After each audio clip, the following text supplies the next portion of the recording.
Hechos capítulo 5, la segunda parte, estaremos estudiando del 12 al 16. He titulado esta sección Una iglesia con propósito. Una iglesia con propósito.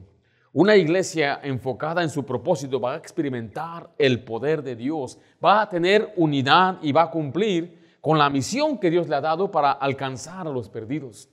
Mire, la palabra propósito significa o es la razón o meta principal por la cual algo existe o se realiza.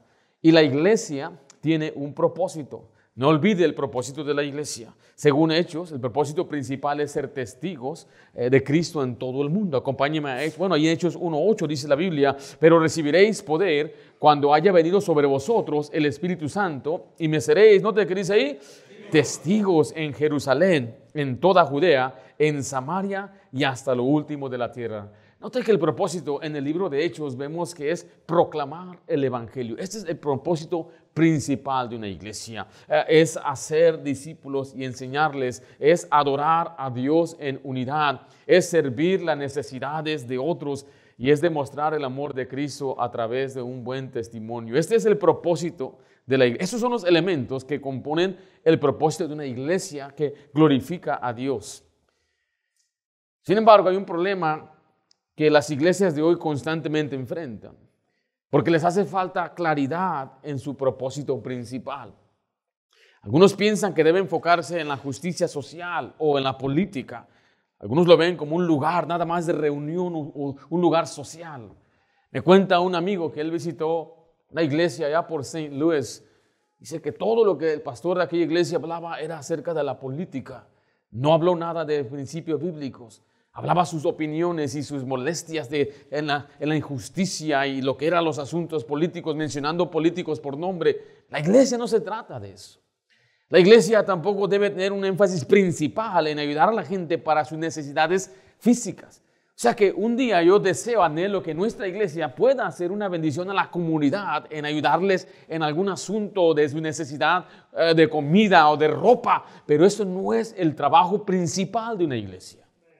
El trabajo principal de la iglesia es ir y hacer discípulos a todas las naciones. En Mateo 28, 19 al 20 dice: por tanto, id y haced discípulos a todas las naciones, bautizándoles en el nombre del Padre y del Hijo y del Espíritu Santo, enseñándoles que guarden, ¿qué cosa? Todas las cosas que os he mandado, y aquí yo estoy con vosotros todos los días hasta el fin del mundo. Note, esta es la tarea principal de la iglesia local. Y se va a repetir en este libro que estamos estudiando, Hechos, y se debe repetir en la iglesia. En la iglesia se le debe estar constantemente recordando este propósito. De eso se trata una iglesia. Y una iglesia que no esté cumpliendo con esto es una iglesia que está en desobediencia. Le repito, tenemos compañerismo y lo tendremos este domingo en la noche. Tendremos compañerismo y lo tendremos mañana, el jueves, el viernes de la noche con los jóvenes en la fogata. Y le digo esto porque no estamos nosotros diciendo que no es importante el compañerismo, pero no es lo principal. Lo principal es la gran comisión. Usted lo ve en la pared: ganar almas, discipular, servir a otros, predicar la Biblia. De eso se trata, de eso debe tratarse la iglesia.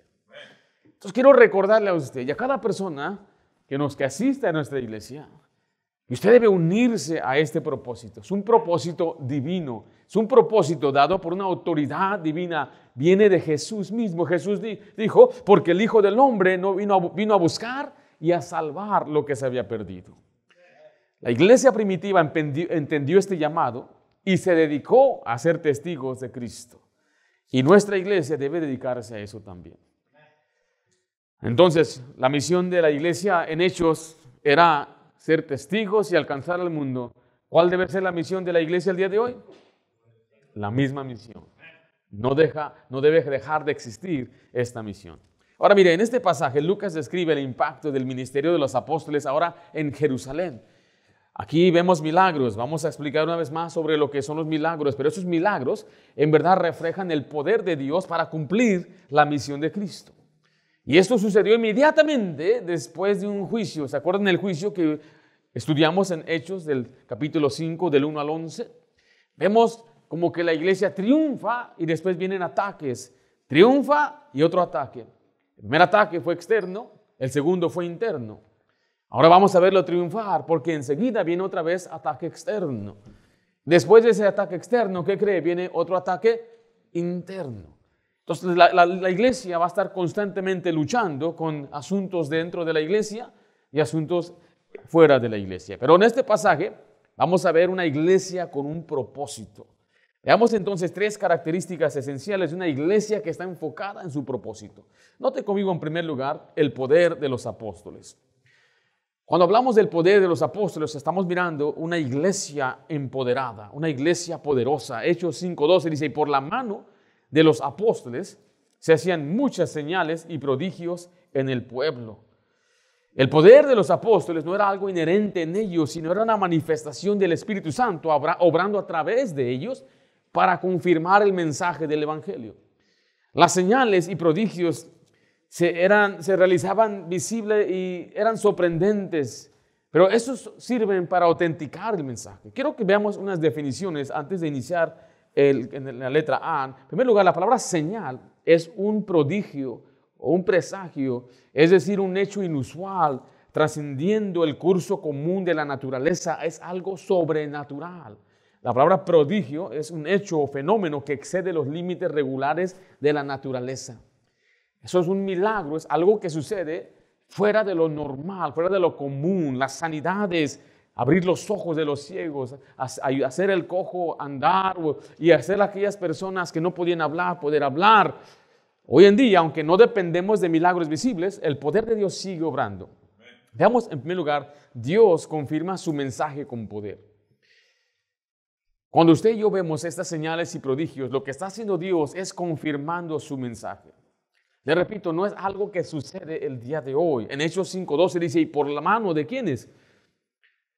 De los apóstoles. Note que no era de toda la iglesia, eran los apóstoles, se hacían muchas señales y prodigios en el pueblo. Dios usa a apóstoles como instrumentos para manifestar este poder. Ahora miren, las señales y los prodigios están para acreditar al hombre de Dios también el mensaje de Dios. Note lo que dice Marcos 16:20 conmigo. Estamos ahí. Y ellos saliendo predicaron en todas las partes, ayudándoles el Señor. ¿Qué dice enseguida? Y confirmando la palabra, ¿con qué?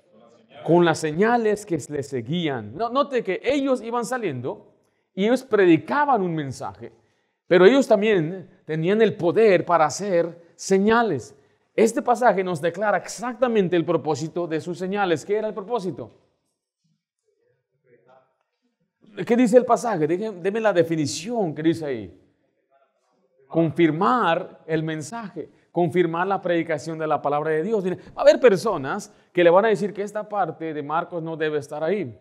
Esa es la gente, empieza a escuchar algo en línea y ya piensan que saben mucho.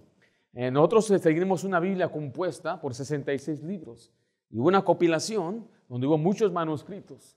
Existe algo que llaman los manuscritos más antiguos. El hecho que sea más antiguo no significa que es mejor o que tiene más validez. Es más, el más antiguo son los que han corrompido muchas de las Biblias modernas.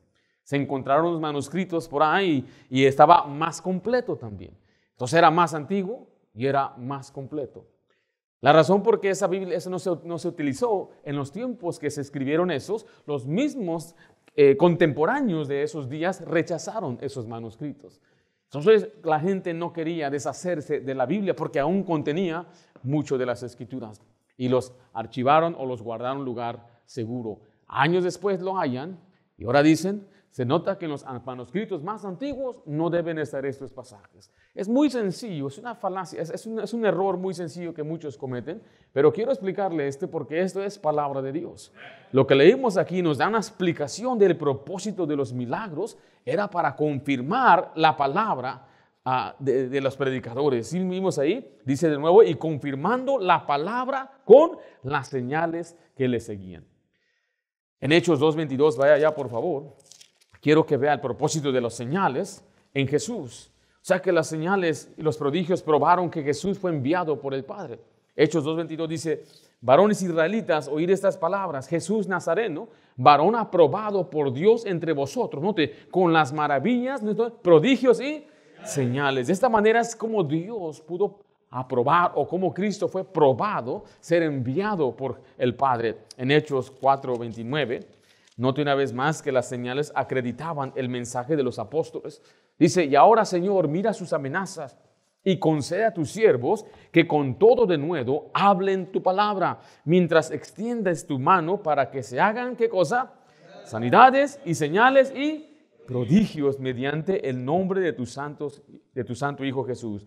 Pablo también probó su apostolado por medio de las señales. 2 Corintios 12:11, ¿están conmigo ahí? Dice, me he hecho un necio al gloriarme. Vosotros me obligasteis a ello, pues yo debía ser alabado por vosotros, porque en nada he sido menos que aquellos grandes apóstoles, aunque nada soy. Con todo, note, las señales de apóstol han sido hechas entre vosotros en toda paciencia, por señales, prodigios y milagros. Pablo le está diciendo, les he probado a ustedes que yo soy apóstol. Yo no soy quizás como los apóstoles, él dice la palabra grandes apóstoles, pero sí soy un apóstol. ¿Qué mostró Pablo para mostrar su apostolado? El pasaje dice ahí, señales, prodigios y milagros. ¿Cuál es el propósito entonces de los milagros, de las señales y los prodigios? Confirmar el mensaje, acreditar al mensajero. Letra B, escriba conmigo, y las señales apuntan a Cristo y no a los hombres. Recuerde, todo el propósito de las señales es para que la gente glorifique a Dios, crea en Jesús y sea salvo. Por eso vemos el resultado en Hechos 5:14. Dice, y los que creían en el Señor aumentaban más. Y más gran número así de hombres como de mujeres. ¿Cuál es el resultado? La gente creyó. Y eso es lo que vemos a través de las Escrituras. Siempre que se hacían señales, era para que la gente confiara y creyere. Los milagros realizados por los apóstoles no era para su gloria personal, sino para señalar a Cristo como Salvador. Y el verdadero propósito, que más personas creyeron, dice ahí, pues ese propósito se muestra que creyeron, mucha gente creyó. Por eso le repito, si existiera el día de hoy el don de sanidad, debería ser utilizado para que la gente crea en Jesucristo. Para que la gente confíe en Jesucristo. Yo les he dicho muchas veces aquí, si Dios me pudiera otorgar a mí y elegir mi propio don, yo escogería el don de sanidad. Para sanar a los hermanos, para sanar a nuestro hermano Mario, para sanar a la hermana Paz, a la hermana Elsie. Si yo pudiera tener ese don para sanar a sus familiares, a un niño que se está muriendo de cáncer. O sea, si esto fuera un don que yo pudiera escoger, para mí ese sería el más emocional en el sentido personal.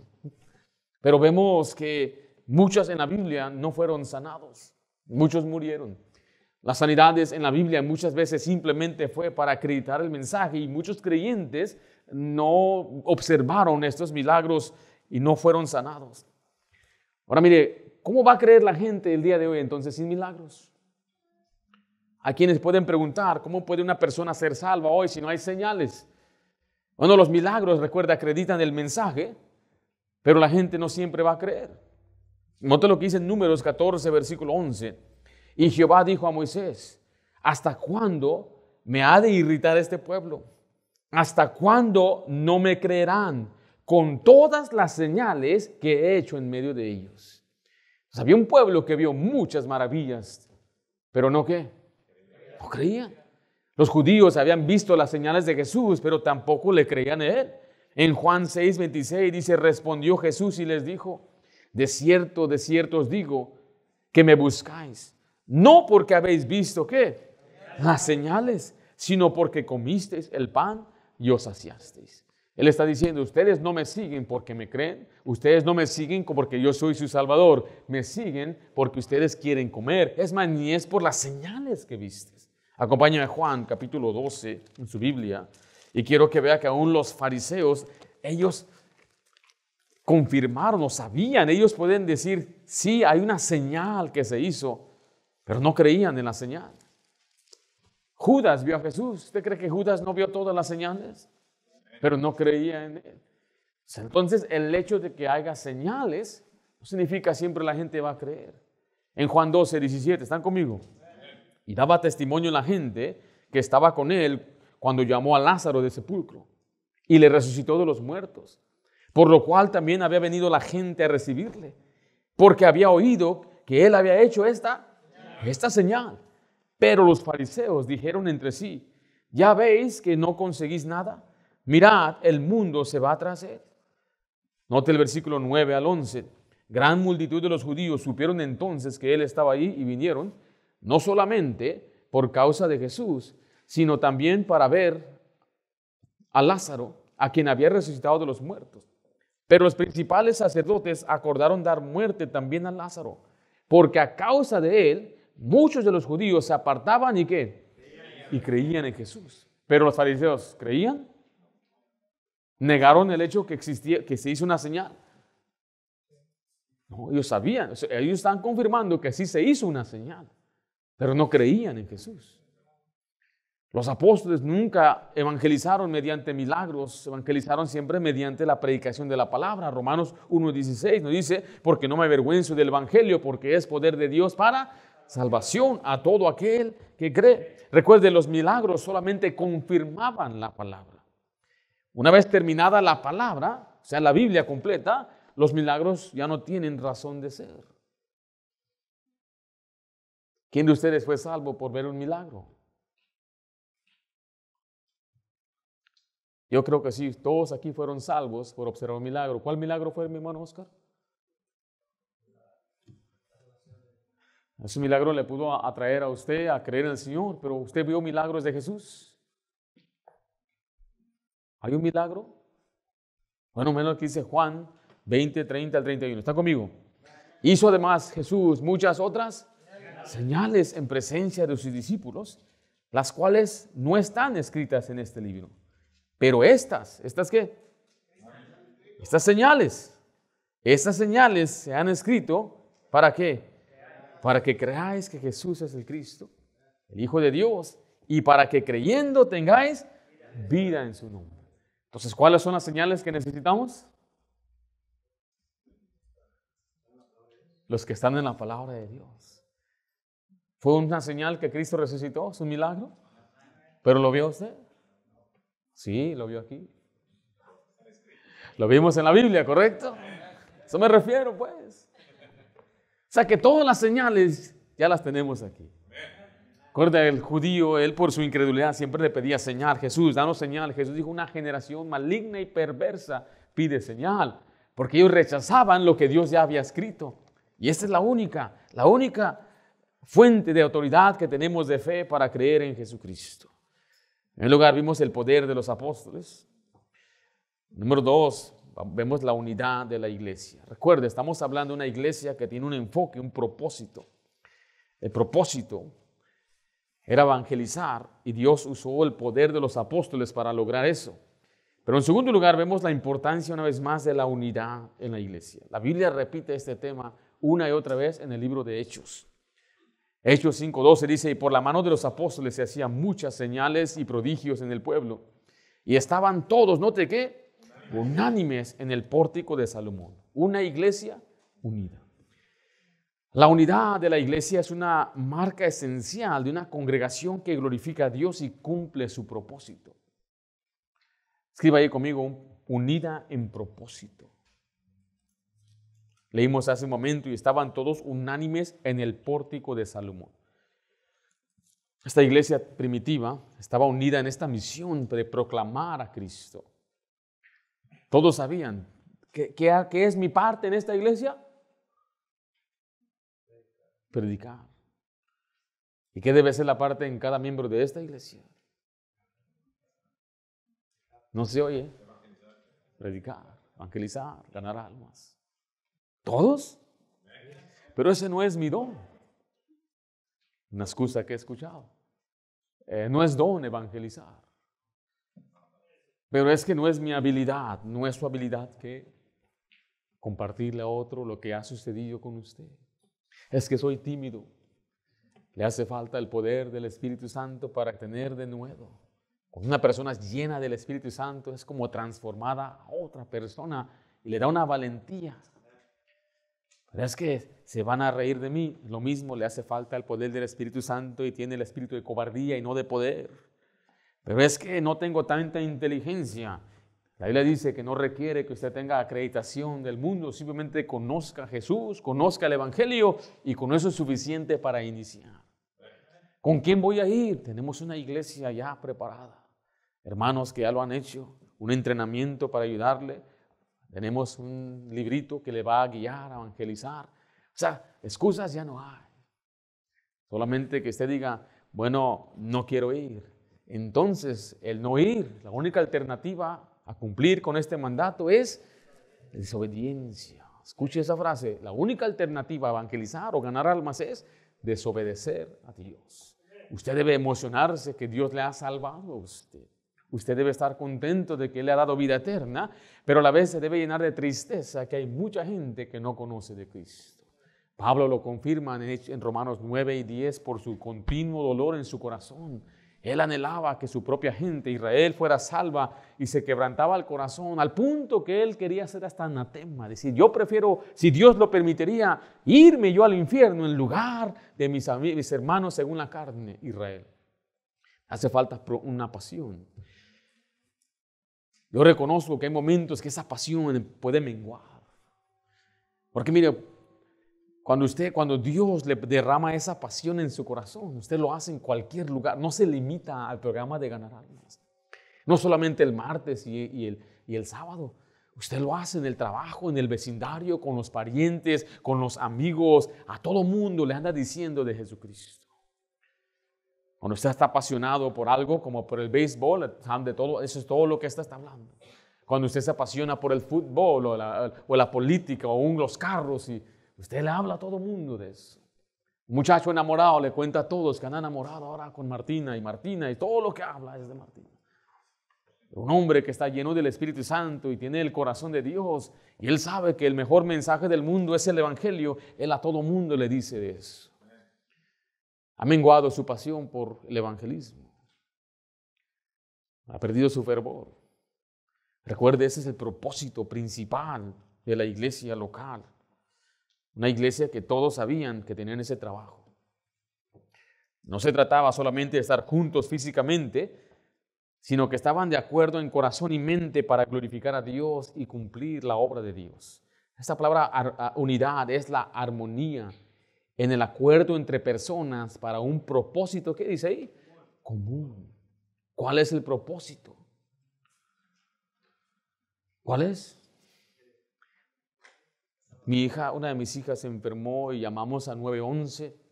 ¿A quién esperamos que venga y nos ayude? Paramédicos. ¿Por qué llegaron los bomberos? Más para cobrarme. Que mandaron un bill después, hermano. ¿Cuál es el propósito de los bomberos? Apagar fuego. Yo creo que como no hay suficiente incendios, los mandan a estos trabajitos también. Pero mire, cuando usted ve el propósito de los bomberos, tiene un propósito muy, muy esencial. Es rescatar vidas de los fuegos, arrebatarlos de las llamas y tratar de apagar el fuego para que no se extienda más y no destruya más propiedad y más gente no muera. Pero en ese mismo grupo de hombres donde viven, ellos tienen que vivir 2 o 3 días consecutivos ahí, después tienen días de descanso, pero ellos viven ahí en la estación. Cada uno tiene su trabajo, hay cocineros, hay quienes se dedican a limpiar, otros trabajan en la administración, y cada uno tiene diferente trabajo para que pueda seguir adelante la estación ahí en ese lugar donde viven. Pero cuando hay una emergencia, todos tienen el mismo propósito, y es rescatar vidas y apagar el incendio. Nosotros cada uno somos como los bomberos, tenemos trabajos diferentes, tenemos diferentes oficios, venimos a la iglesia y en la iglesia tenemos diferentes ministerios, pero todos tenemos un propósito en común y eso es que alcanzar al mundo con el Evangelio. No se le apague a usted ese fuego de alcanzar al mundo y algunos tienen que reencenderlo y algunos se les tiene que prender por primera vez. Note una vez más, estaban unidos en Hechos 5:12, al final del versículo dice, y estaban todos unánimes en el pórtico de Salomón. Dios obra en una iglesia unida. Cuando una iglesia está dividida, no se puede esperar que se experimente y disfrute plenamente el poder de Dios. O sea, una iglesia dividida, una iglesia que tiene divisiones, no puede entonces recibir el poder que necesita para poder cumplir con su meta. ¿Sí están conmigo? Y eso es algo muy común. Hay muchas divisiones en las iglesias. Gente que tiene muchas ideas, ¿y por qué no hacemos esto? ¿Y por qué no logramos aquello? ¿Por qué el hermano no se pone a hacer esto? Y cada quien quiere hacer lo que le parece más importante. Entonces, ¿qué vamos a hacer? ¿Cómo es que podemos llegar a ser una iglesia unida? Es muy fácil. Ver las cosas que Dios nos manda a ser unidos en este libro. Les voy a dar un ejemplo muy sencillo. Hermano Josué, puedes venir acá, por favor. Hermano Rafael, puede venir para acá. Voy a pedir al hermano Arturo, por favor. Venga para acá. Aquí tenemos a 3 varones de 3 diferentes fondos. Hermano aquí es de Guerrero, ¿correcto? Puro Guerrero. Y aquí tenemos uno de la frontera, de puro Tijuana. Nació en Tijuana. ¿Cuánto aquí, hermano, en medio? Pero viviste en Rosarito. Y ustedes dos llegaron a Estados Unidos ya adultos, ¿correcto? Usted ya vino casado, usted vino soltero. Usted vino de niño, ¿correcto? Se lo llevaron, entonces usted creció aquí, usted es un American, he's an American. Fue al ejército, ciudadano, acá estamos los ciudadanos, acá no. Miren. No, miren, le digo esto porque ¿qué tenemos en común? Bueno, pues vamos a ver las cosas que tenemos en común. Somos hombres, ¿correcto? ¿No se oye? Somos hombres. Somos mexicanos, aquí todos 4 que estamos acá tenemos el fondo mexicano. Yo no crecí en México, tú no creciste en México, ustedes crecieron en México, ¿okay? Pero somos mexicanos. Tenemos la nopal en la frente, ni más, ¿de qué?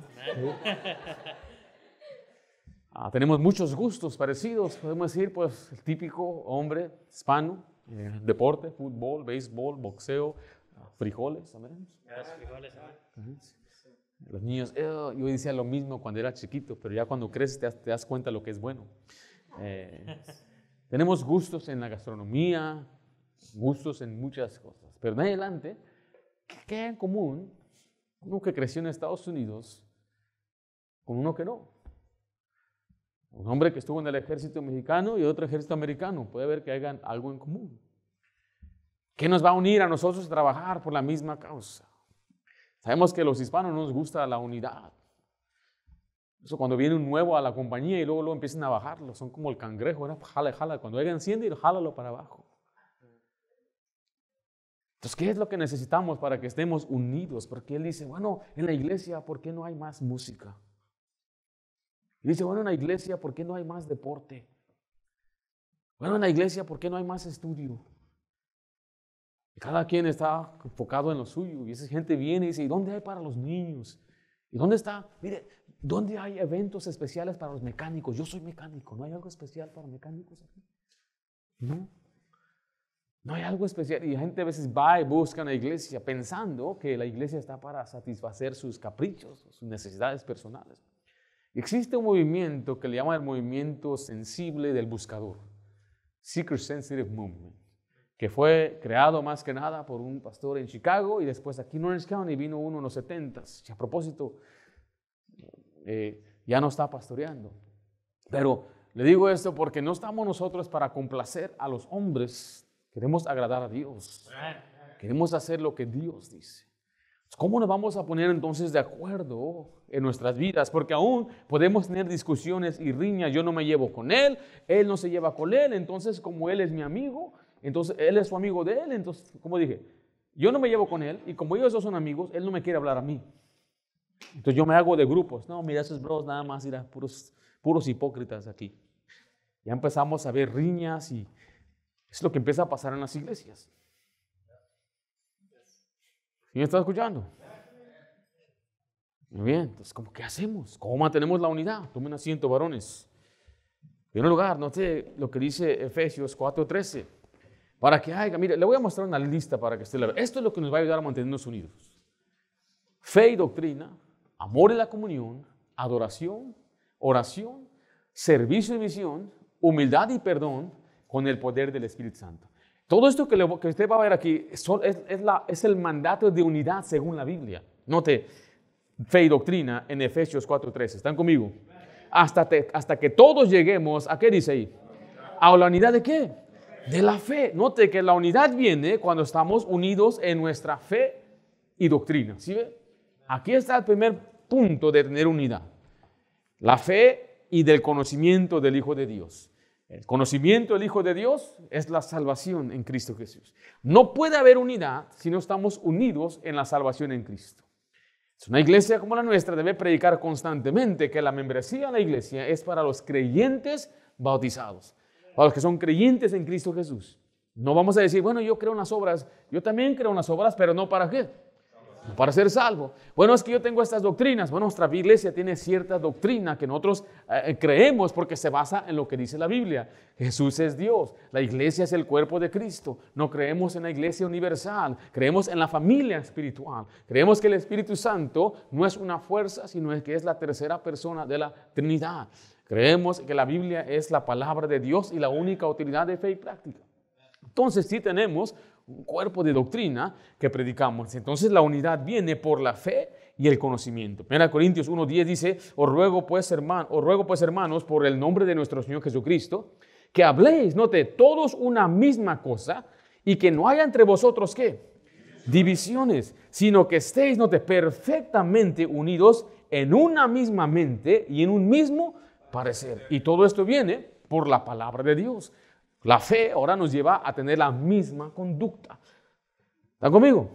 Vimos la fe y la doctrina.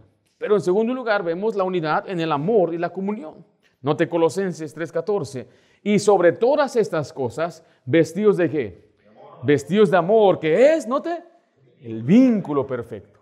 Esa palabra vínculo se refiere a algo que une firmemente, como un lazo, una cuerda que mantiene las cosas juntas. Esta es la unidad. El amor nos mantiene unidos. Significa entonces que el amor cubre las faltas. El amor es paciente. El amor todo lo sufre. El amor aguanta. El amor es abnegado y se entrega. Si queremos ser unidos, tenemos que amarnos unos a otros. Si vio entonces es amor y comunión, pero después vemos unidad en la adoración. En Hechos 2:46, vayan en su Biblia por favor. Quiero que vea conmigo que la iglesia debe adorar a Dios en unidad, exaltar su nombre de un mismo corazón y propósito. Por eso cantamos himnos en la iglesia. Es más, les explico, elegimos himnos porque es la palabra que Dios usa. Cánticos espirituales, himnos y salmos. El salmo es una alabanza a Dios y los himnos son cánticos que alaban y exaltan a Cristo Jesús. Hechos 2:46, ¿están conmigo? Y perseverando unánimes cada día en el templo y partiendo el pan en las casas, comían juntos con alegría y sencillez ¿de qué? De corazón. Note que ahí ellos pasaban un tiempo unánimes en el templo, en la iglesia, pero mire, hablaba de esa alegría, la sencillez de corazón. En Romanos 15:6 dice, para que unánimes a una voz, ¿qué dice ahí? Glorifiquéis al Dios y Padre de nuestro Señor Jesucristo. Note, vimos entonces la fe, la doctrina, la comunión, la adoración, pero también es la oración. En Hechos 1:14, la iglesia debe estar unida en oración. Debemos juntos buscar la voluntad de Dios. Hechos 1:14, ¿están conmigo? Todos estos perseveraban, ¿cómo?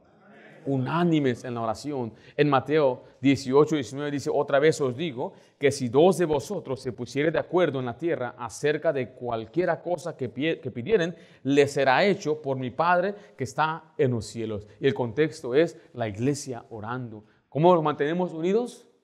Orando. Entonces, mire, usted ore por la iglesia. Cuando vengamos al tiempo de oración, acompáñenos al tiempo de oración. Varón, yo oro que Dios ponga en su corazón que usted nos acompañe los domingos a las 7. Si dicen, se me es muy pronto, pues yo puedo estar aquí a las 6 de la mañana para que le dé suficiente tiempo para regresar a su casa. Yo no puedo estar a las 6, yo puedo estar aquí a las 5 de la mañana. Pero el propósito es que oremos juntos. Cuando tengamos noche de oración o vigilias de oración, usted venga a la oración. Oremos juntos. Nos va a ayudar a mantenernos unidos.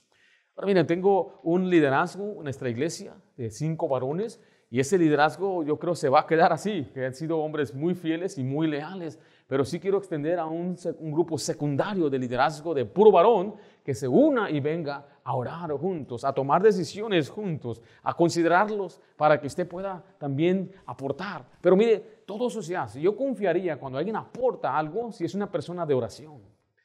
Si nada más es una persona de críticas, yo no quiero escuchar a un criticón, a una persona que ora. Una persona que se dedica a la oración, entonces Dios le da sabiduría, tiene los intereses puros por la iglesia y los demás. Por lo tanto, entonces se le da confianza, se le cree, y esa es la lealtad. La oración nos mantiene juntos, unánimes. Vimos entonces la oración, note el número 5 es servicio y misión. Vaya a Filipenses, ahí en su bosquejo, 1:27. Ya nos vemos que tenemos un mismo trabajo. ¿Estamos conmigo? ¿Están conmigo? Solamente que os comportéis como es digno del Evangelio de Cristo, para que, o sea que vaya a veros o estéis ausentes, oiga de vosotros que estáis firmes en un mismo espíritu, combatiendo ¿cómo? Unánimes. ¿Por qué? Por la fe del Evangelio. Esta es la tarea, la misión. Es como que somos soldados y tenemos una sola misión. Y los soldados tienen un objetivo. Y el objetivo es ir y rescatar a los perdidos. Tenemos que combatir unánimes. Ahora, yo no soy soldado, he visto suficientes películas, no soy experto, eso no me hace experto. He hablado con hermanos, con personas que han estado en el campo de batalla. Ellos tienen ciertos objetivos y si ellos tienen que seguir las órdenes y todos tienen que estar de acuerdo y juntos y cuidarse y amarse y protegerse cuando están allí en el campo de batalla, cuando hay unión en el pelotón o en ese grupo de hombres, pueden lograr su objetivo y regresar a salvo a casa. Este pasaje nos enseña la importancia de la unidad en el mismo trabajo. Por lo tanto, si una persona quiere que su ministerio principal sea la música, se equivoca. Su ministerio principal es el evangelismo. Pero es que mi trabajo principal, yo quiero enseñar. Ese no es el trabajo principal del cristiano, es predicar el evangelio.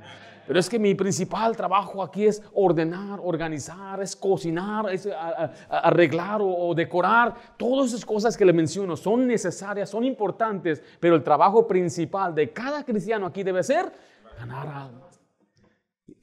¿Sí lo puede ver en la Biblia?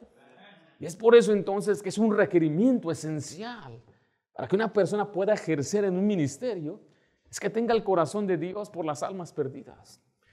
Porque esa es la muestra más alta, más grande, mayor que una persona puede darle a la gente un testimonio que ama al Señor, es cuando ama a las almas perdidas. Yo no lo puedo ver de otra manera, porque yo puedo ver cantantes que tienen tremenda voz, pero ellos no aman a Dios, ellos se aman a ellos mismos. Y se vuelven estrellas cantantes. Y son los populares. Y después hasta piden sus cosas personales. No llegan ni a la iglesia, llegan cuando le toca cantar. Así no debe ser, mi querido hermano. Aquel que le gusta enseñar y enseña porque le gusta el conocimiento, pero no ama a la gente a quien él enseña. Aquella persona que quiere lucir con su habilidad y talento. Por eso la muestra más alta y mayor de amor al Señor es amor por las almas perdidas. Yo no puedo comprender cómo la gente no lo ve cuando lee el libro de Hechos. Es todo lo que hacían. No vemos nada más. Vemos que ellos predicaban el evangelio y se estableció una iglesia, había discipulado y crecimiento, como que el Señor nos está diciendo, lee este libro para que te acuerdes del propósito principal de la iglesia. Y eso nos va a mantener unidos, sabiendo cuál es mi trabajo, cuál es nuestro propósito. Vimos entonces ahí fe, doctrina, amor y comunión, adoración y oración, servicio y misión. Número 6 es humildad y perdón. La iglesia debe aprender a practicar la humildad. Y así es como mantenemos la unidad. Mire Efesios 4, del 2 al 3. ¿Con toda qué? Humildad y mansedumbre. Esta palabra está dura, mire. Soportándoos con paciencia los unos a los otros, ¿en qué? En amor. Mire, solícitos en guardar, ¿qué cosa? La unidad del Espíritu en el vínculo de la paz.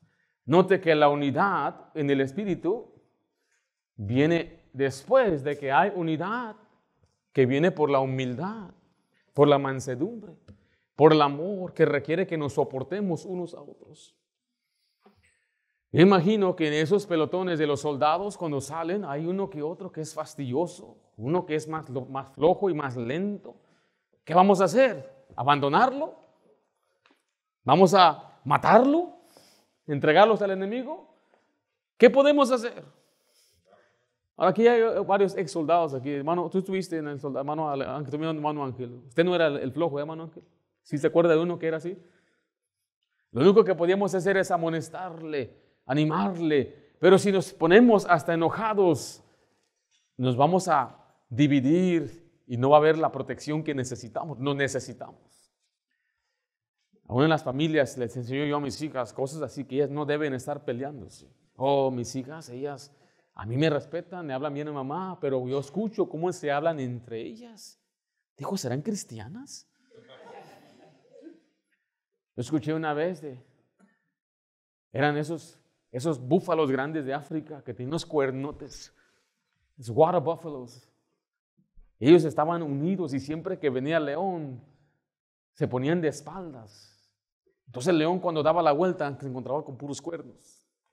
No podía penetrar. Pero un día los búfalos se enojaron. Cada quien anduvo por su lado. Y cuando vino aquí la fiera, el león, para atacarles, pues no tenían la protección que había cuando había unidad. Yo les enseño cosas tan sencillas a mis hijas así. Son unas historias, unas fábulas que tienen mucha enseñanza. Tienen mucha verdad bíblica también. El león rugiente anda buscando a quien devorar. Y hay protección en la unidad de la iglesia. Cuando no hay amor entre nosotros, significa entonces que no estamos orando unos por otros. Significa que usted no está dando la protección, no está ayudando por la protección de su amigo en la iglesia para que le vaya bien. Al contrario, criticamos unos a otros. Al contrario, estamos enojados y estamos hablando mal unos a otros. Así nunca Dios va a traer su poder a una iglesia. Tiene que haber unidad en la iglesia y el amor nos ayuda a hacer eso. La humildad, la mansedumbre. Esa palabra me encanta, soportándoos, porque yo necesito mucho. Yo me tengo que recordar constantemente de soportar a mis hijas.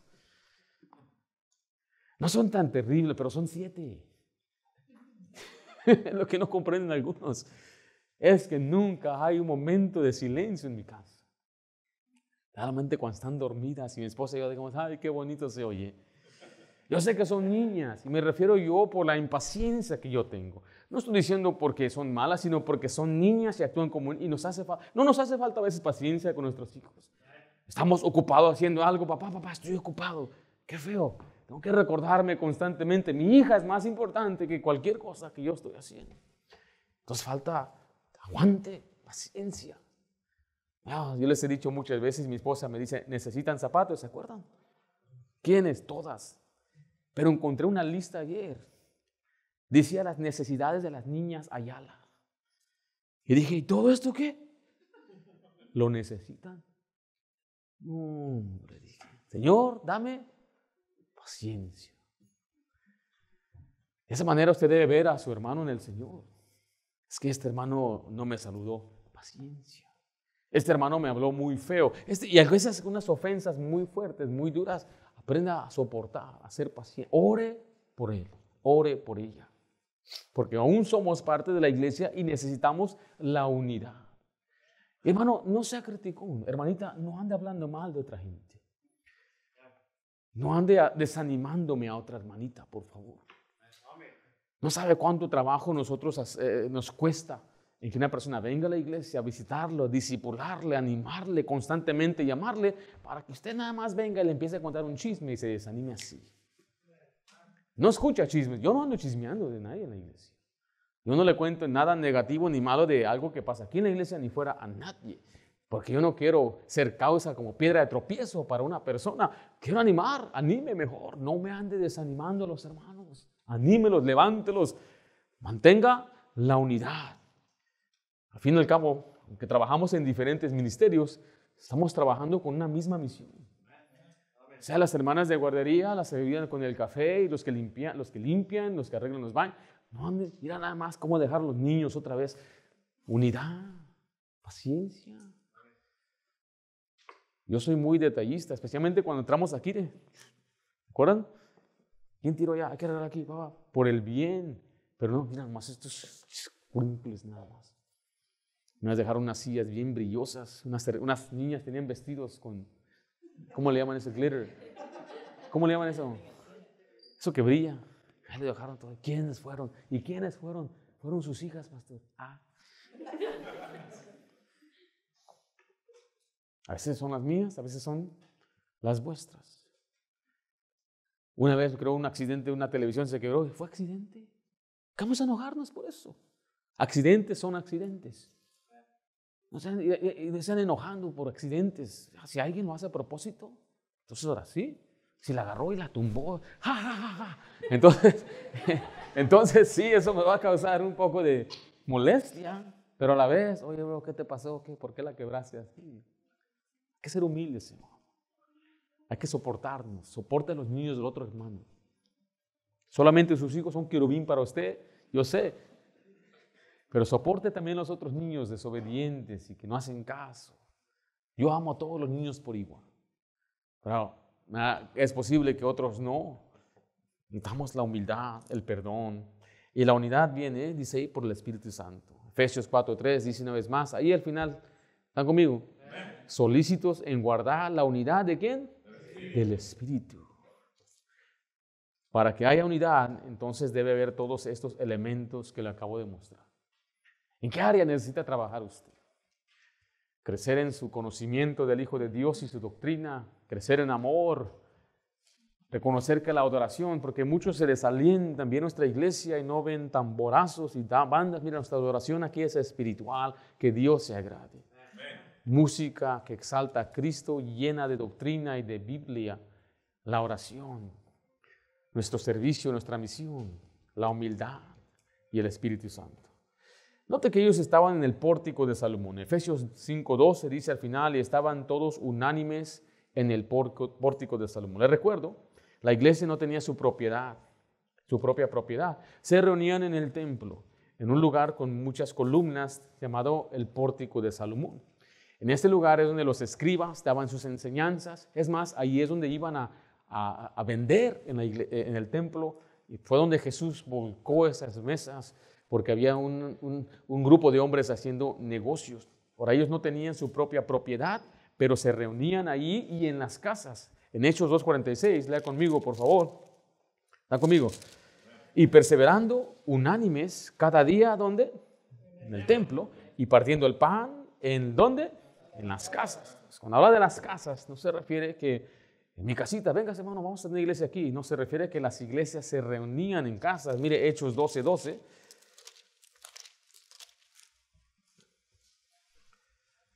Dice así Hechos 12:12, y habiendo considerado esto, llegó a casa de María, la madre de Juan, el que tenía por sobrenombre Marcos, donde muchos estaban reunidos orando. Hay otros pasajes en Colosenses donde dice que la casa de ellos es donde la iglesia se reúne. Era personas con casas enormes o grandes, una gran propiedad. Estamos hablando de miles de personas, ¿se acuerda? Ahora mire, el hecho de que la iglesia se reunía aquí, o sea en el templo, no quiere decir que ellos continuaban con las ceremonias. Yo ya no veo que ellos van a hacer sacrificios. El pórtico de Salomón era largo, como mencioné, largo, con muchas columnas, mucha gente que había ahí. Pero sí, mire lo que dice Hechos 4:31. Ellos ahí se reunían y vamos a ver enseguida en el capítulo 5 y en los próximos capítulos que a causa de la persecución ya no van a poder reunirse ahí. En Hechos 4:31, quiero que note esta palabra. Cuando hubieron orado, el lugar en que estaban congregados tembló. Cuando hubieron orado, ¿qué dice las siguientes dos palabras? ¿El qué? El lugar. O sea, cuando hablamos del lugar, es el lugar que ellos habían designado para su reunión. Vemos que una asamblea existe, pero debe haber un lugar definido, un lugar para la iglesia. Ahora le estoy diciendo esto porque también hay movimientos, le llaman a iglesias movimientos de casa, house churches, que piensan que la iglesia debe ser una casa. Y no hay nada malo que una iglesia se reúna en una casa. Pero criticar a alguien que usa un edificio o renta unas instalaciones o construye un edificio, que ellos están mal, eso está mal. Si alguien se reúne en la casa, está bien, pero toda la gente que empezaron en casa crecen y después pueden ahora reunirse en un lugar más grande. Es una buena estrategia. Porque no estás invirtiendo dinero que no tienes en un edificio para rentarlo o para comprarlo. Por otro lado, hay quienes dicen que tener un edificio no es bíblico tampoco. O sea, están diciendo absolutamente no debe haber ni un edificio. Pero recuerde, usted y yo somos la iglesia, ¿correcto? Pero este es el lugar que se ha establecido o definido para la reunión de la iglesia. Se ha dedicado al Señor. Este lugar no lo rentamos a otra persona. Nos han dicho, déjenos entrar, déjenos usar su edificio, les pagamos un poco de dinerito debajo de la mesa. Imagínense, a una iglesia ofreciéndole eso. Dije, no, este lugar es dedicado solamente para la adoración y la predicación de la palabra de Dios.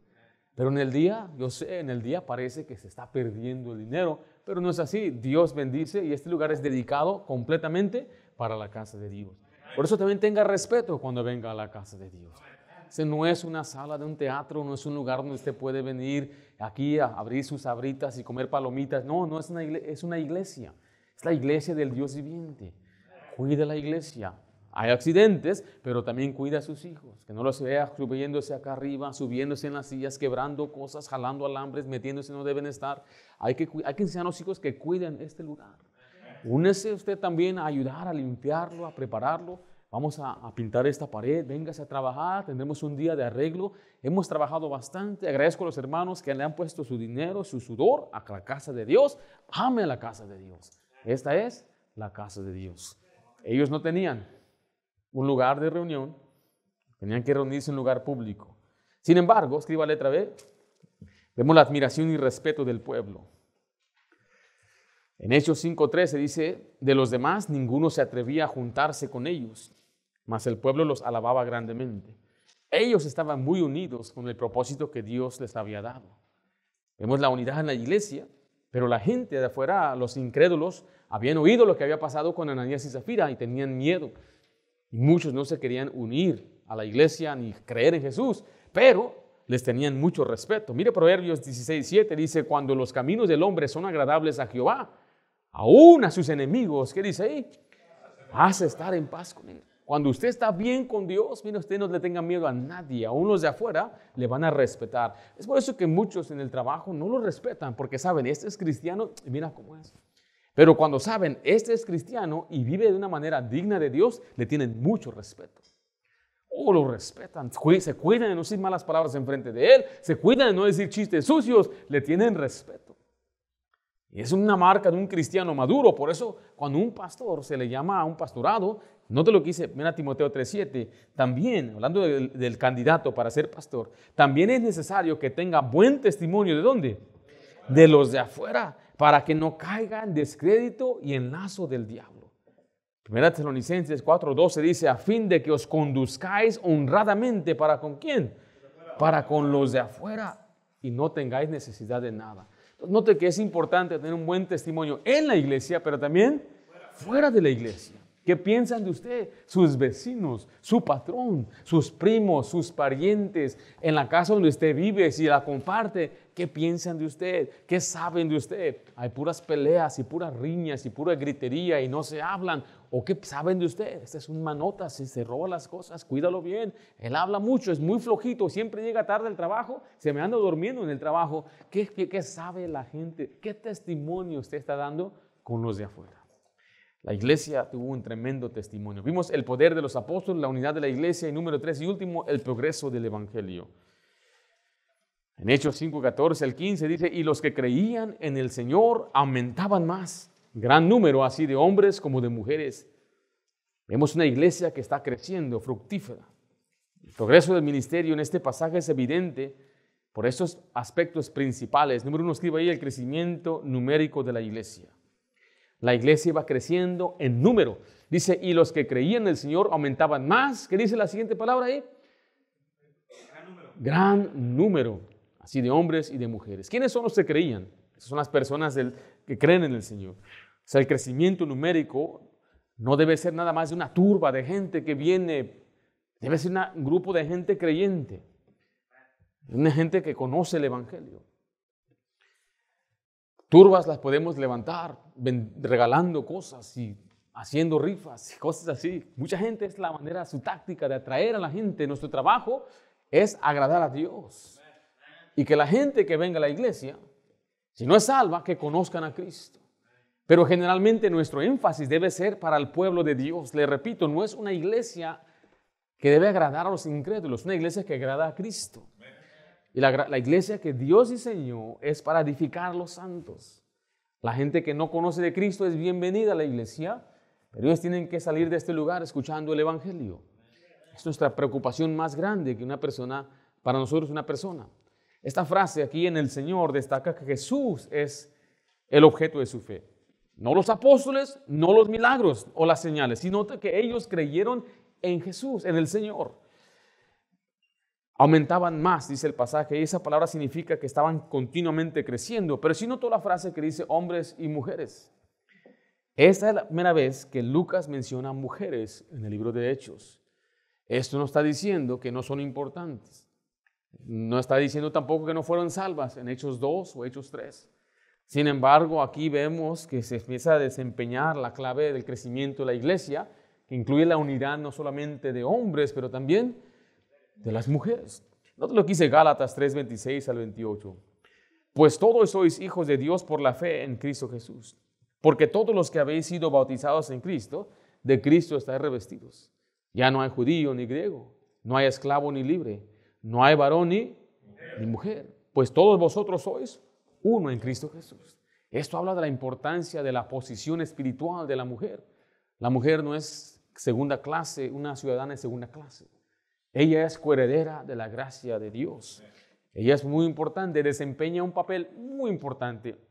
Y a través del libro de Hechos vemos que se mencionan una docena de mujeres por su nombre. El libro de Romanos 16 menciona una gran lista de mujeres. Jesús tenía un gran apoyo de mujeres. Usted puede ver a Marta, María y a otras mujeres que le apoyaban. La diferencia de lo que el mundo hace es que hay un orden en la iglesia de cómo se debe dirigir una iglesia. Por ejemplo, en la iglesia, ¿puede cualquier hombre predicar? No. A veces dicen, es que no dejan que nosotros prediquemos, pero ni siquiera la mayoría de los hombres en la iglesia predican. Ni el 99% de los hombres predican. Se trata de la posición y la autoridad bíblica. Hay ciertos requerimientos y cualidades para pastorear. Sin embargo, la mujer desempeña un gran rol de enseñanza, especialmente a las damas. Ser ejemplo en muchas áreas de nuestra iglesia. Las mujeres servían a Jesús y gran parte de lo que las mujeres hacen mejor es servir.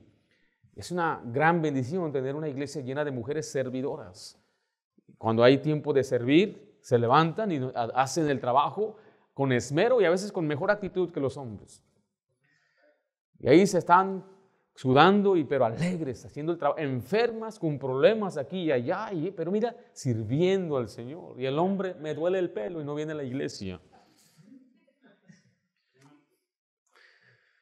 Hay mujeres que se sienten tan responsables por su trabajo que cuando no pueden literalmente venir a la iglesia se sienten pero horrible y mal. No, el hombre en unas vacaciones. Y ellas dejan que alguien se encargue del trabajo. Las mujeres adornan la iglesia. Si hubiera puros hombres aquí, se hubiera escuchado, hermana, se oía pero horrible cómo cantaban el sábado aquí, puro hombre. No dije nada, pero aquí es para el Señor. Dice ella con alma y voz, pero si no tienes voz, pues con pura alma la hacemos bien. Se ve bonito cómo se sintoniza la mujer. Note entonces la importancia que las mujeres también mantengan su propósito principal. ¿Puede la mujer predicar el evangelio?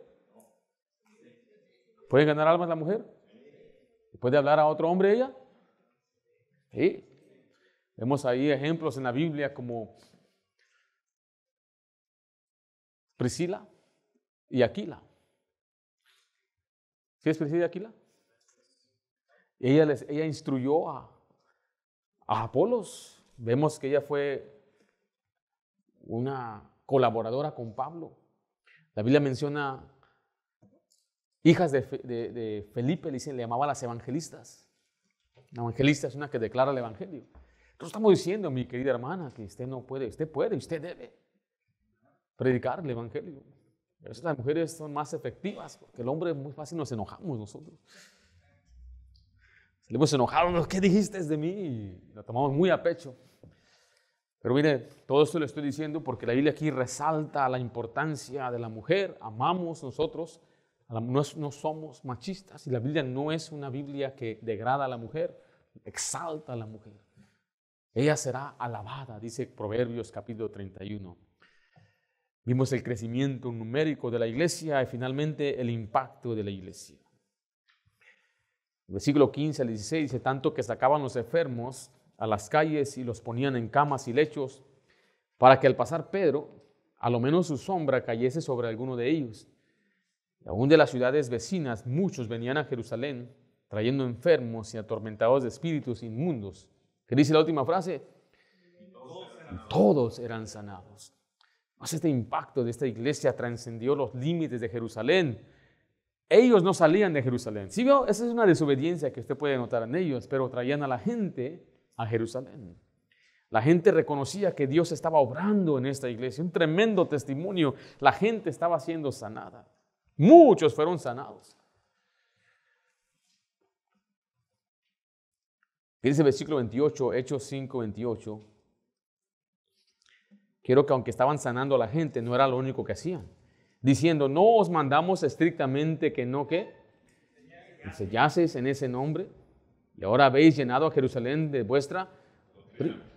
Ahora también cabe destacar que la Escritura no dice que la sombra de Pedro sanaba a la gente. Mucha gente dice eso. Leamos cuidadosamente el versículo 15. Tanto que sacaban a los enfermos a las calles y los ponían en camas y lechos para que al pasar Pedro, a lo menos su sombra cayese sobre alguno de ellos. Dice que fueron sanados con la sombra de Pedro. Esta gente era más supersticiosa. Recuerde que la sanidad venía cuando había la autoridad del Espíritu Santo con el fin de que creyeran. De hecho, el poder de Dios para sanar a través de Pedro iba más allá de su propia sombra, por eso traían a la gente desde afuera. Pero todo eso es respuesta a la oración, según Hechos 4:29.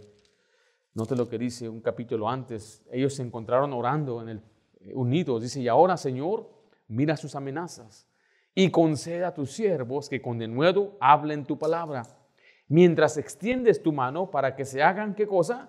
Sanidades, señales y prodigios mediante el nombre de tu santo Hijo Jesús. O sea que Dios contestó la respuesta.